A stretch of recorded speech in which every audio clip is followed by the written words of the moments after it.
కడపలో జరిగిన మహానాడుకు MP Vemireddy Prabhakar Reddy, MLA Vemireddy Prashanti Reddy ఆదేశాల మేరకు బుచ్చిరెడ్డిపాలెం నుండి జొన్నవాడ కామాక్షితాయి ఆలయ మాజీ చైర్మన్ పుట్టా సుబ్రహ్మణ్యం నాయుడు ఆధ్వర్యంలో పలువురు టీడీపీ నేతలు తరలివెళ్లారు. ఈ సందర్భంగా ఎంపీ, ఎమ్మెల్యేను మహానాడు వేదిక వద్ద కలిశారు.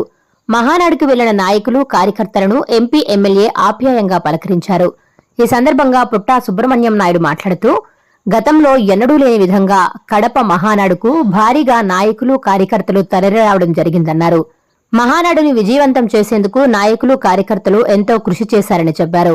ముఖ్యమంత్రి చంద్రబాబు నాయుడు, విద్యాశాఖ మంత్రి నారా లోకేష్ ఆధ్వర్యంలో రాష్ట్రం మరింత అభివృద్ధి చెందుతుందన్నారు.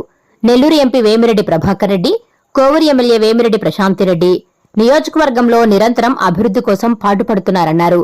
ఎప్పటికప్పుడు ప్రజలతో మమేకమై ప్రజల సమస్యలు పరిష్కరించేందుకు కృషి చేస్తుంటారని పొగడ్తలతో ముంచెత్తారు.